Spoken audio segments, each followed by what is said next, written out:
pinsan ko, pero minahal ko. Bago ang lahat, hello everyone, welcome to Beyond Words. Dear Diary, minsan may mga alaala kang hindi mo kayang ikwento kahit kanino. Hindi dahil kasalanan, kundi dahil hindi nila mauunawaan. Noong ako'y 15 taong gulang, pinadala ko ng nanay sa probinsya. Malayo sa gulo sa Maynila. At para na ring makapagpahinga, doon ko unang nakilala ng mas malalim si Marco. Anak siya ng pinsan ng nanay ko. Mas matanda siya sa akin ng 2 taon. Tahimik, magalang, at may mga matang parang kayang basahin ang iniisip ko. Lagi kaming magkasama, sa palengke, sa ilog, sa pamimitas ng mangga.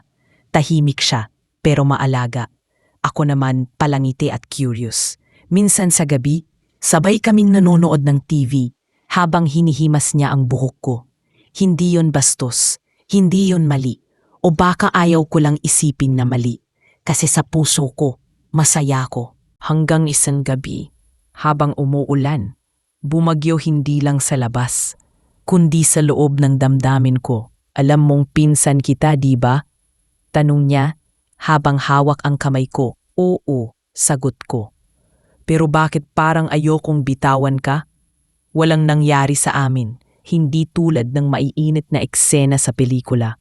Pero may nangyari sa puso ko. Alam ko, bawal. Alam ko, hindi tama. Pero alam ko rin, minahal ko siya.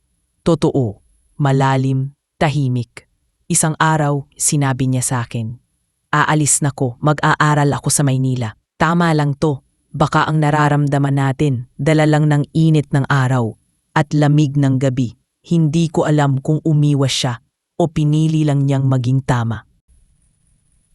Pagkatapos ng ilang taon, na yun, may asawa na ako, may anak, tahimik na buhay. Pero minsan sa mga panaginip ko, pumabalik siya. Si Marco. Kasama ko sa ilog. Hinahawakan ang kamay ko. Walang salita. Pero ramdam pa rin. Hindi ko na siya muling nakita. Pero sa puso kong minsang umidig, may isang bahagi roon na hindi kailanman lumaya. Life lesson. Hindi lahat ng pagmamahal ay dapat sundin at hindi rin lahat ng bawal ay hindi totoo. May pag-ibig na hindi para sa forever, pero para sa pagmulat. Para sa mga tanong na walang sagot at sa mga alaala na mananatiling lihim hanggang sa huli. Diary, matagal ko nang tinanggap. Ang kwento namin ni Marco ay alaala lang. Isang tag-araw sa probinsya na hindi pwedeng ulitin. Isang lihim na dinala ko sa lungsod. Sa pag-aasawa, sa pagiging ina. Tahimik, nakatago. Wala nang balak bisinin. Hanggang sa dumating ang reunion ng pamilya. Hindi ako excited kasi alam kong baka nandoon siya. At nung araw ng salusalo, habang abala ang lahat sa pagkain, kwentuhan at karaoke, dumating siya. Tahimik pa rin. Yung mga mata niya, pareho pa rin. Kamusta ka na? Simple lang ang tanong niya.